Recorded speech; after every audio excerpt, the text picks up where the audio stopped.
1 year plus 1 day ago, this was the scene up and down the East Coast. Shut down, shut the whole thing down, keep the commuters home from their jobs, keep the kids home from school, pile on the sandbags. Anybody who is on the beach, get off the beach. From Florida all the way north to Maine, cities and towns and regular people boarded up windows and tried to get ready. Hurricane Sandy was on the way up from the Caribbean to the East Coast, spinning huge and mercilessly. We have experienced a lot of hurricanes in this country, but for sheer size, Sandy was without precedent. Sandy was the largest single storm system to ever form in the Atlantic Ocean. And it was aiming for the most densely populated part of the United States. It was aiming for our nation's largest city.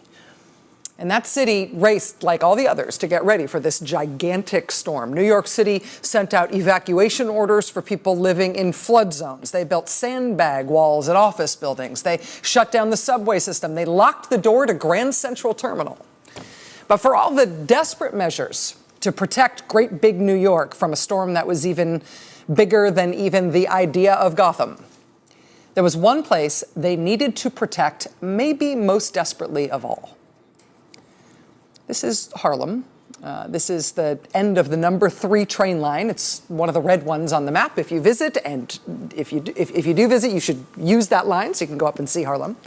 If you zoom out and look at that station on the map, you will see that it is very near the Harlem River.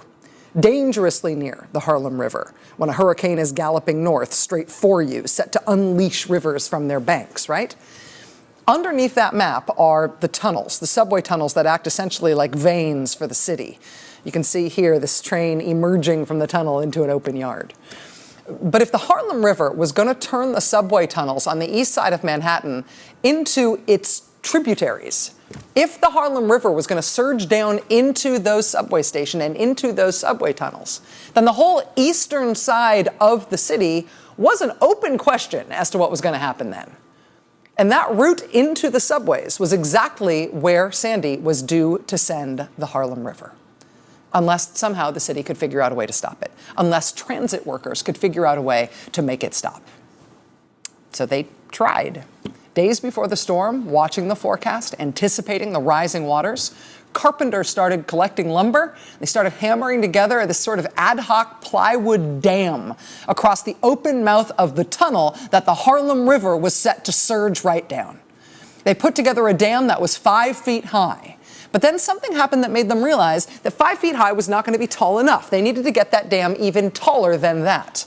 The great Robert Sullivan wrote about this for the New York Times a couple of days ago. These city workers trying to stop the Harlem River from storming through that tunnel and drowning the eastern side of Manhattan, they looked at the latest forecasts from the National Weather Service. They looked specifically at what you call the SLOSH maps. SLOSH is an acronym. It stands for Sea, Lake, and Overland Surges from Hurricanes. SLOSH. They looked at the SLOSH maps, they looked at the forecasting, and what they realized from looking at all that data, what they realized from looking at those SLOSH maps was that a 5-foot-high dam wasn't going to be enough.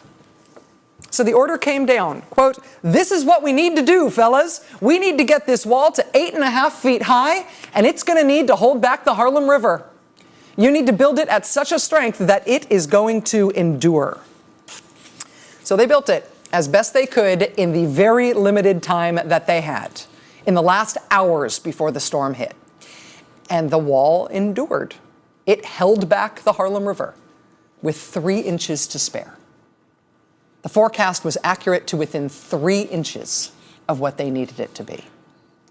And as hard as Sandy hit the subway lines and the infrastructure in the biggest city in the United States, the devastation would have been worse times a number that is scary to calculate now if scientists had not accurately calculated the risks before the storm down to the last 3 inches. We, as taxpayers, paid for that scientific work to be done. It was done correctly. And because those hero transit workers knew to use that data and knew that they needed to build that wall not 5 feet tall, but 8.5 feet tall, a huge swath of the largest city in this country was saved. The science worked. When you have a great big hurricane coming your way, maybe science becomes easier to trust. I mean, if you've ever lived through a big weather event, a big snowstorm or maybe a wildfire or a drought or a flood, you know what it means to check the weather every day like your life depends on it, because sometimes it does.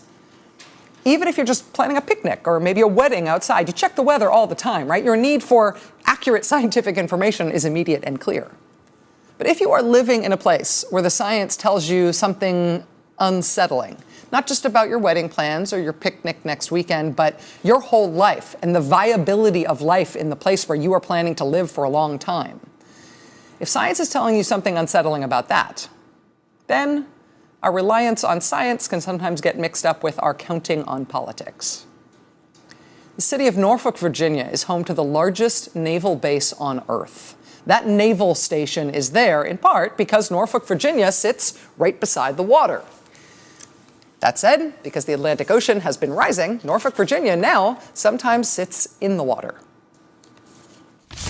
As we get more high tides, and the high tides seem to get higher, and we get more of these storms, and they seem to come with a little more fury, we get more and more water in our city as the days go by. And so we're taking it very seriously. We're raising homes, we're raising roads, but we're also, retreating very slowly from some of the shoreline so we don't spend money raising houses that when the next storm comes through here, they'll be, damaged again. For the Democratic mayor of Norfolk, Virginia, the situation is obvious. The climate's changing, seas are rising, seas are going to rise 2 or 3 feet on the Virginia coast in this century. And so, in a low-lying city right on the coast, something's going to have to be done. Norfolk's going to have to adapt to protect life and protect property. That simple reality for some people in Virginia is not so obvious. When word got out last year that Virginia state lawmakers were considering a study of rising sea levels and the effect of that on the state, local Tea Party groups in Virginia said that whole prospect was based on fraudulent information. This talk of climate change and rising seas was, to them, another manifestation of United Nations mind control plots. Quoting a Virginia Tea Party leader, "I fear that if we fail to reverse this, the sovereignty of America will soon disappear." In Virginia, the solution to this problem of conservatives objecting to even studying a rise in sea levels was not to just let sea levels rise. The way they dealt with it, actually, was to try to not upset the Tea Party people by not talking about it too loudly. What they did was they edited words that the Tea Party people were upset about out of what they were doing. Republicans in the Virginia legislature objected to the words sea level rise and climate change. They said those were left-wing terms. They objected to those appearing in the bill that would have studied those things in the state. So instead, Virginia scientists will study the more politically neutral-sounding phenomenon of recurrent flooding. They just took the buzzwords away so as not to get all the angry people in the tricorn hats and the poster board coming to their meetings. Down the coast from Virginia, the great state of North Carolina is also beginning to see the effects of the same sea level rise that they do not want to talk about in Virginia, even if they're pretty sure they have to do something about it. Unlike in Virginia, though, North Carolina, until very recently, was governed by Democrats. Under Democratic governance, North Carolina had a commission had commissioned an official plan for doing something about the effects of climate change in the state back in 2010. In 2010, the official Coastal Resources Commission of North Carolina considered the effects of climate change on the state.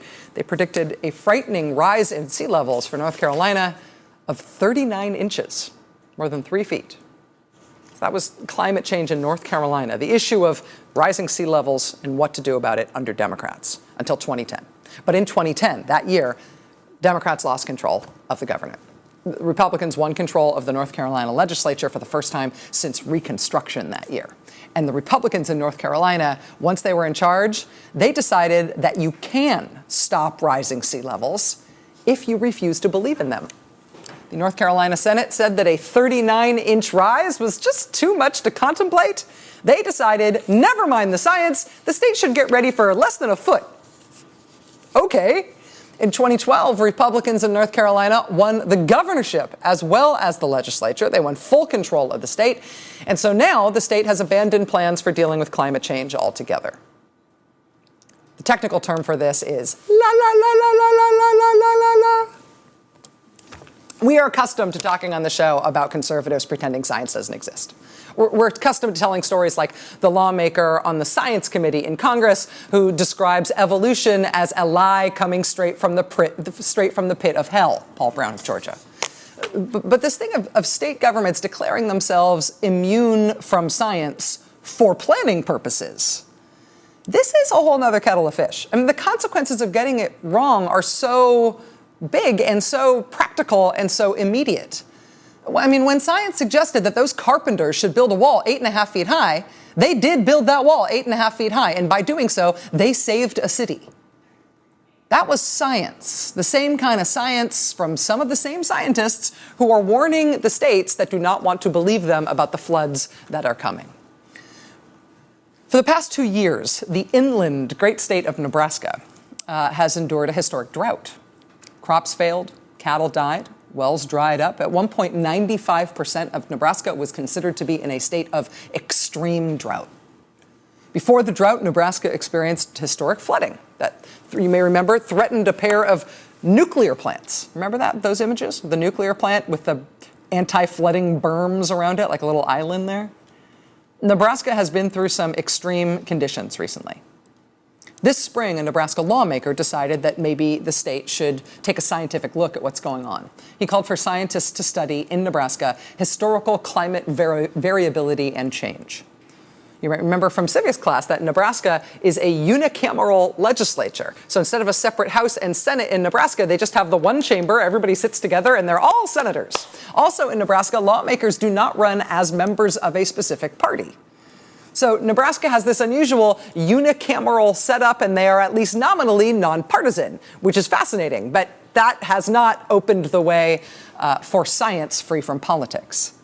By the time this bill had passed about studying the effects of climate change in the state, the study had been changed so that it had to be only about, quote, cyclical climate change, which suggests not that the Earth is getting warm, as scientists say, but that we're just sort of going through some ups and downs. You know, as it says in fiction. Nebraska conservatives have stripped the climate change study of meaning to the point that Nebraska scientists are now saying that they do not want to take part in this study. It is not clear anymore whether it would consider, for instance, the effect of human beings on the climate, and as such, it's not really studying how the climate is changing. Scientists from the University of Nebraska at Lincoln say they do not want to be part of a study like that. A climatologist from the National Drought Mitigation Center says he personally wouldn't be comfortable participating in it or even sending a study like that to his fellow scientists. The leader of the High Plains Climate Center also says, no, I'm not going to be part of that. The Nebraska state climatologist, the guy who is the climatologist for the state, says, quote, I don't want my name on something being used as a political pawn. That was the scene last week in Nebraska. The state's own scientists saying, in effect, leave us out of this non-science, fake science thing that you're going to do for political reasons. We would be embarrassed to put our names on that because we're scientists. That study, such as it is, will go forward, even if it's not clear what exactly it will study now. The lawmaker who first called for it, for the look at Nebraska climate change, the guy whose bill got radically altered by his colleagues to the point that scientists don't want to participate in it anymore, he himself is a scientist. He also, I should tell you, just happens to have invented a new kind of hook for hanging up your food when you go camping so bears can't get at it. They're called bear hooks. It's really cool. He is Senator Ken Haar. And today, Senator Ken Haar wrote a letter to these state senators who had voted for his bill, pleading with them about what had happened to it since. Quote, unfortunately, it appears that politics may be interfering with the purpose and intent of the study. Quote, I do not want $44,000 of the public's money wasted on an unscientific study, which will not help the citizens and industries of Nebraska prepare for the effects of climate change, which, after all, is a thing.